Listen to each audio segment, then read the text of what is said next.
심장이식 수술을 앞둔 날 이지혁의 이름이 병원 대기 명단에서 통째로 사라져버렸습니다. 지은호는 그 종이 한 장을 보는 순간 다리가 풀렸는데요. 평범한 하루라도 행복하게라는 말이 막 시작된 연애의 첫 약속이었는데 그 약속이 종이처럼 구겨져 바닥으로 떨어지는 느낌이었거든요. 지은호는 바로 이지혁에게 달려갔고 이지혁은 아무렇지 않은 척 웃으려다가도 눈빛이 흔들렸습니다. 이지혁은 원래 비혼주의의 감정 표현도 절제하는 타입이었는데 요즘은 지은호가 한 발만 가까이 와도 마음이 들키는 게 무서워서 더 단단한 척을 하곤 했었죠. 이지혁은 단순 행정착오겠지라고 말했지만 지은호는 그 말이 위로가 아니라 부탁처럼 들렸습니다. 흔들리지 말아달라는 부탁, 그리고 혹시라도 자신이 무너지는 걸 보기 싫다는 부탁이요. 지은호는 그 순간 결심해요. 오늘은 울지 말자, 오늘은 싸우자. 지은호는 병원 창구에 앉아 직원에게 차트를 다시 확인해달라고 요구했고 그 과정에서 뜻밖의 이름이 튀어나왔습니다. 바로 고성희였습니다. 고성희는 이미 유튜브 폭로로 모든 걸 잃었다가 박진석의 동명이인 작전 한 방에 역으로 몰리며 추락했었죠. 세상은 잔인해서 한 번 떨어진 사람에게는 계속 돌을 던지거든요. 고성희는 박영나 작업실에 얹혀 살며 500만 원을 쥐고도 다시 작업하려다 들켰고 결국 박성재에게 나 좀 집에 들여보내줘라고 무릎을 꿇었습니다. 겉으로는 참회처럼 보였는데요. 고성희는 그 무릎 꿇음조차 계산이었고 이번엔 그 계산이 이지혁의 생명까지 건드리고 있었습니다. 박진석은 자신이 만든 판을 잘 아는 사람입니다. 박진석은 고성희를 동명이인이라는 말로 밀어붙이며 법적으로는 빠져나갈 길을 만들어줬지만 그 순간부터 고성희는 박진석에게 빚을 지고 사는 사람이 됐어요. 고성희는 그 빚을 갚는 대신 박진석의 약점을 다시 움켜쥐고 싶었습니다. 그래서 고성희가 노린 건 박성재가 아니라 이지혁이었는데요. 박성재가 진심으로 흔들리는 유일한 이유, 박성재가 가끔씩 말없이 도움을 주던 사람, 그리고 지은호가 사랑해버린 사람이 이지혁이었으니까요. 지은호는 박성재에게 연락합니다. 지혁 선배 대기 명단에서 이름이 빠졌어. 혹시 아는 사람 있어? 박성재는 잠깐 숨이 멎는 듯 조용해졌습니다. 박성재는 늘 능청스럽게 웃다가도 중요한 순간에는 숨기지 못하는 진지함이 있거든요. 박성재는 곧바로 박진석에게 달려갑니다. 그리고 박성재는 박진석에게 처음으로 대놓고 말해요. 아버지, 고성희가 또 무슨 짓 했죠? 이번엔 사람 목숨이 걸렸습니다. 박진석은 처음엔 모른 척 했는데요. 박진석은 늘 그래요. 모른다는 말로 시간을 벌고 그 사이에 판을 다시 짭니다. 그런데 박성재의 눈이 흔들리지 않았습니다. 박성재는 이제 더 이상 아버지의 판 위에서 춤추는 아들이 아니었고 이수빈을 좋아하는 남자이자 친구를 지키려는 사람이었거든요. 박진석은 결국 한숨을 쉬며 확인해 보마라고만 말했는데요. 그 말이 더 무서웠습니다. 확인해 보겠다는 말은 이미 무언가를 알고 있다는 뜻이니까요. 한편 이지혁 집에서는 김다정의 촉이 드디어 폭발합니다. 김다정은 이지혁 방에서 숨겨둔 병원 영수증을 다시 찾아냈고 이상철은 끝까지 숨기려다가 결국 무너졌습니다. 이상철은 당신이 알면 지혁이가 버티질 못할까 봐라고 말했는데요. 김다정은 그 말에 화가 나면서도 동시에 심장이 찢어졌습니다.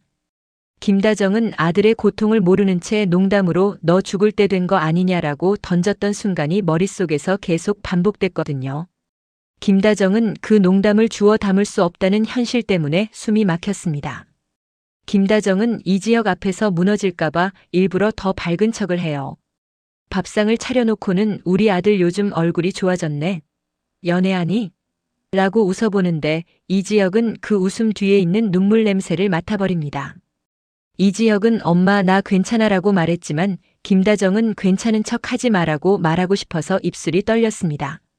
결국 김다정은 화장실로 들어가 문을 닫고 조용히 울었습니다. 김다정은 그 자리에서 결심해요. 숨기지 말자. 남편 이상철의 방식이 지키는 것이었다면 김다정의 방식은 같이 버티는 것이었습니다.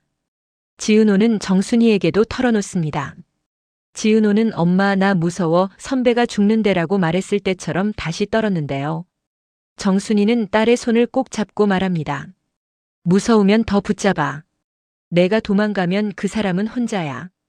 그 한마디가 지은호를 다시 살렸습니다. 지은호는 병원에 다시 찾아가 코디네이터를 붙잡고 따져 묻고 그제야 작은 균열이 보이기 시작했어요. 누군가 병원에 익명 기부를 약속하며 홍보성 행사를 제안했고 그 행사에 이 지역의 케이스가 대표 사례로 올라갔다간 갑자기 내려갔다는 겁니다. 말이 행사고 실은 거래였습니다. 누군가는 이 지역의 정보를 이용해 자신을 살리고 싶었던 거죠. 그때 박영나 쪽에서도 심리적 클라이맥스가 터집니다. 고성이가 영나 작업실에 들어앉아 엄마잖아라는 말로 버티는데 박영나는 그 말이 제일 싫었습니다. 박영나는 엄마라서 더 싫어. 엄마는 내 삶을 늘 카드처럼 썼잖아라고 말했고 고성이는 처음으로 말문이 막혔습니다. 박영나는 고성희에게 500만 원을 내주면서 집 구하고 이래. 그리고 내 앞에서 엄마라는 말로 협박하지 마라고 선을 긋습니다. 그 순간 고성이는 내가 정말 끝까지 왔구나라는 걸 느꼈는데요. 문제는 고성이가 끝까지 와도 멈추지 않는 사람이었다는 겁니다. 고성이는 박진석에게 다시 매달립니다. 진석 씨, 나 더는 갈 데가 없어. 나한테 한 번만 기회 줘. 박진석은 차갑게 답합니다. 기회는 내가 망친 거야. 고성이는 그 말에 웃습니다. 그럼 나도 당신 판을 망칠 거야. 고성이는 박진석이 가장 싫어하는 방식을 택합니다. 사람들의 동정을 사는 방식, 피해자 코스프레, 그리고 병을 이용하는 방식이요. 고성이는 익명 계정으로 병원 내부 자료를 흘립니다. 대기업 회장 박진석이 특정 환자에게 심장이식 특혜를 주려 한다는 식의 프레임이었는데요. 이건 사실이 아니어도 충분히 위험했거든요. 병원은 여론에 흔들리고 실제 대기 명단은 더 조심스러워지고 이 지역은 그 사이에 숨이 가빠지기 시작합니다. 이 지역은 지은호에게 나 지금 연애할 때가 아닐지도 몰라라고 말하며 뒤로 물러서려 했고 지은호는 그 말에 눈물이 나면서도 화가 났습니다. 지은호는 이 지역에게 말해요. 선배, 나를 빼고 혼자 결론 내리지 마. 나도 같이 살고 싶어. 이 지역은 그 말에 결국 무너졌습니다. 이 지역은 지은호 앞에서 처음으로 솔직해집니다. 나는 너한테 기대는 게 무서워. 기대면 더 살고 싶어질까 봐. 지은호는 대답합니다. 그럼 더 살고 싶어져. 그게 연애야. 이 지역은 웃다가 울어버렸고 지은호는 그 울음을 품고 같이 울었습니다. 두 사람은 그 자리에서 약속합니다. 대단한 미래가 아니라 오늘을 쌓자고요. 박성재는 이수빈에게도 고백합니다. 박성재는 우리 집이 지금 난리야. 근데 너만 보면 마음이 놓여라고 말했고 이수빈은 죽을 챙겨와 박성재에게 내밀면서 내가 옆에 있으면 돼? 라고 묻습니다. 박성재는 그 말에 흔들렸고 결국 고개를 끄덕입니다. 이수빈은 우리 부모님이 사귀는 거 허락했다는 말을 꺼내며 웃었는데요. 그 웃음은 가볍지 않았습니다. 이수빈도 알고 있었거든요. 사랑은 쉽게 시작해도 가족은 쉽게 설득되지 않는다는 걸요. 박진석은 결국 모든 걸 파악합니다. 박진석은 병원 쪽 행사 제안의 배후에 고성이가 있다는 걸 확인했고 동시에 고성이가 흘린 자료가 조작된 것까지 잡아냈습니다. 박진석은 여기서 또 한 번 판을 뒤집는 선택을 합니다. 이번엔 고성이를 감싸지 않아요. 박진석은 박성재 앞에서 말합니다. 너 지역이 살리고 싶지? 그럼 내가 먼저 성희를 끝내야 한다. 박성재는 아버지의 말이 잔인하게 들리면서도 이상하게 믿음이 갔습니다. 박진석은 조용히 고성희를 불러 서류를 내밉니다. 고성희가 병원에 접근한 기록, 협박 메시지, 금전 거래 정황, 그리고 유튜브 폭로 때부터 이어진 각종 조작 자료까지요. 고성희는 그제야 무릎을 꿇습니다. 진짜로요. 고성희는 나도 살려고 그랬어. 사람들한테 버려지는 게 너무 무서웠어라고 울부짖습니다. 박진석은 냉정하게 말합니다. 사람은 누구나 살려고 하지. 근데 남을 죽이면서 살 순 없어. 그 말이 고성희를 때렸습니다. 고성희는 영나에게 전화합니다. 영나야, 나 진짜 끝인가 봐. 박영나는 한참 말이 없더니 끝이면 이제 시작하지 마. 누굴 더 끌어내리지 말고 혼자 책임져라고 말합니다. 그 말이 박영나의 마지막 선이었습니다. 그날 밤 이 지역의 상태가 급격히 나빠집니다. 이지혁은 숨이 차서 계단을 오르다 주저앉고 지은호는 손이 떨리면서도 119를 불렀습니다. 이상철과 김다정은 병원으로 달려오는데요. 김다정은 응급실 앞에서 아들의 이름을 부르다가 그 이름이 자기 가슴을 찢는 칼처럼 느껴져서 주저앉습니다. 지여가 엄마가 몰랐어. 김다정은 그렇게 말하면서도 미안하다는 말이 너무 가벼워 보일까봐 더 울었습니다.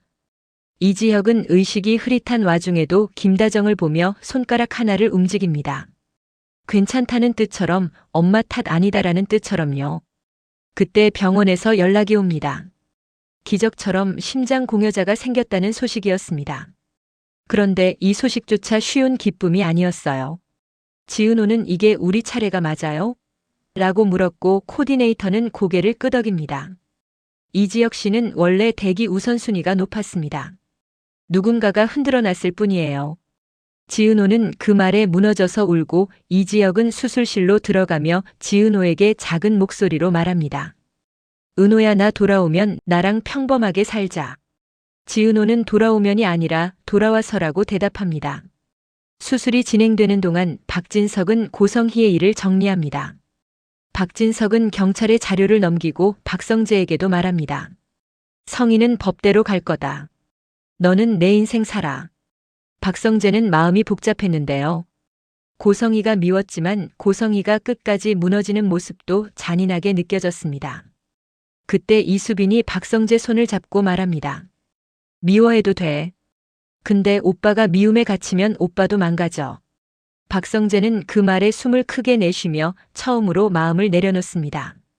박성재는 나 너랑 있으면 내가 사람이 되는 것 같아라고 말했고 이수빈은 그럼 사람으로 살자라고 웃습니다. 박영나 쪽에서도 작은 변화가 생깁니다.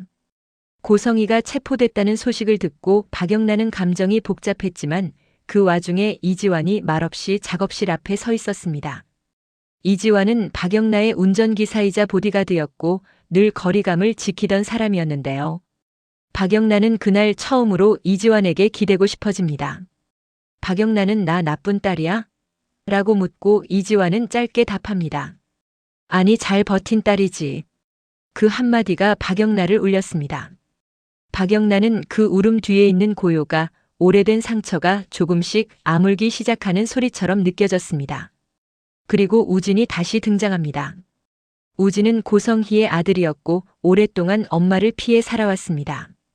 박진석이 우진을 불러 내 엄마가 마지막으로 볼 사람은 너일지도 모른다고 말했지만 우진은 고개를 저었습니다. 엄마는 늘 문자만 남기고 떠났습니다. 이번에도 그럴 겁니다.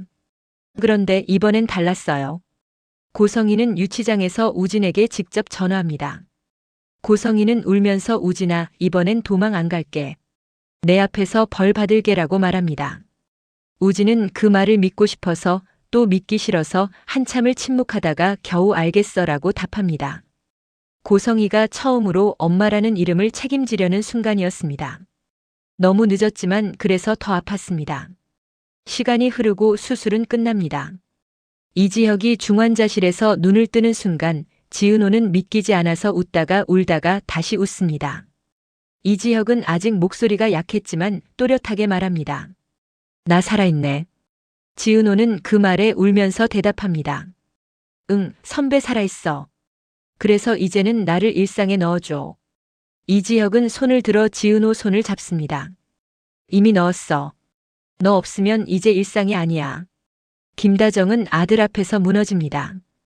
김다정은 엄마가 미안해라고 말했고 이지혁은 엄마가 미안할 게 뭐가 있어. 엄마는 나를 사랑했잖아라고 말합니다. 그 말이 김다정에게는 구원 같았습니다. 이상철도 그 옆에서 조용히 울었는데요. 이상철은 늘 버텨야 한다는 사람이라 울지 않으려 했지만 그날은 버티지 않아도 되는 날이었죠. 김다정은 이상철 손을 잡고 말합니다. 이제 우리 셋이 같이 숨 쉬자. 마지막으로 모든 관계의 공식 선언이 이어집니다. 박성재는 박진석에게 이수빈을 소개합니다. 박진석은 냉정하게 볼 줄 알았는데요. 의외로 조용히 묻습니다. 너 진심이냐? 박성재는 내 아버지. 이번엔 진짜입니다라고 말합니다. 박진석은 잠깐 침묵하더니 진심이면 책임도 져라라고 말합니다. 그 말은 허락이었습니다. 이상철은 이수빈의 선택을 존중해주고 김다정은 여전히 걱정하면서도 수빈아, 내가 웃는 게 제일이야 라고 말합니다. 가족이 완벽해지는 건 아니지만 적어도 서로를 찢지 않기로 합의하는 순간이었습니다. 지은호는 이지혁에게 조심스럽게 묻습니다. 선배, 비혼주의였잖아. 그럼 나는 어디까지 들어갈 수 있어? 이지혁은 잠깐 생각하다가 말합니다. 나는 결혼이 싫었던 게 아니라 잃는 게 무서웠어. 근데 너랑 있으면 잃어도 다시 살 수 있을 것 같아. 지은호는 그 말에 고개를 끄덕이고 이지혁은 더 조용히 덧붙입니다. 그러니까 우리 그냥 천천히 오래 가자. 그 말이 프로포즈처럼 들렸고 지은호는 웃으면서 응, 오래라고 답합니다. 그리고 끝으로 벌 받을 사람은 확실히 벌을 받습니다. 고성희는 법정에서 자신의 죄를 인정합니다. 고성희는 여전히 억울하다고 말하고 싶었지만 박영나가 방청석에서 조용히 바라보는 눈을 보고 입을 다뭅니다. 고성희는 저는 제 욕심 때문에 많은 사람을 다치게 했어요 라고 말합니다. 판사는 실형을 선고했고 고성희는 울면서도 고개를 끄덕입니다. 우진은 법정 밖에서 고성희에게 마지막으로 말합니다. 엄마, 이번엔 도망가지 마. 벌 받고 제대로 살아. 고성희는 그 말에 고개를 끄덕이며 그래, 우진아라고 답합니다. 그 한마디가 고성희의 첫 책임이었습니다. 시간이 조금 지나 지은호와 이지혁은 작은 전시 겸 카페 같은 공간을 엽니다. 지은호는 카페를 운영하고 이지혁은 인테리어와 동선을 설계합니다. 박영란은 그곳에 자신의 그림을 걸고 이지화는 말없이 사람들을 안내합니다. 박성재와 이수빈은 퇴근 후 들러 오늘도 평범했냐고 묻고 지강호는 그곳에서 아르바이트를 시작합니다. 지강호는 여전히 서툴지만 이번엔 도망치지 않고 일어서는 쪽을 선택했어요. 이지혁은 어느 날 지은호에게 말합니다. 나 예전엔 큰 꿈 같은 거 없었는데 지금은 있어. 내일을 보고 싶어. 지은호는 웃으며 답합니다. 그럼 내일도 같이 보자. 이지혁은 그 말에 고개를 끄덕이고 두 사람은 특별하지 않은 하루를 특별하게 만드는 법을 배워갑니다. 사랑은 대단한 사건이 아니라 지치지 않고 손을 잡는 선택이라는 걸요. 다만 마지막까지 여지는 남습니다. 이지혁은 정기검진을 위해 병원에 가야 하고 박진석은 아직 기업의 뒷정리를 해야 하며 박영란은 엄마 고성희의 빈자리를 어떻게 채울지 모릅니다. 그럼에도 모두가 한 가지는 배웠습니다. 불완전한 채로도 행복해질 수 있다는 것. 그리고 그 행복은 누군가를 밟아서 얻는 게 아니라 서로를 끌어올리면서 만들어진다는 것이죠. 그래서 마지막은 화려하지 않습니다. 지은호가 문을 열고 이지혁이 그 옆에서 불을 켜고 박성재와 이수빈이 웃으며 들어오고 김다정과 이상철이 천천히 따라 들어옵니다. 그 평범한 일상 속에 지은호가 그렇게 원했던 나도 끼워줘가 완성됩니다. 그리고 이지혁은 조용히 말합니다. 이게 내가 제일 갖고 싶던 날들이었어.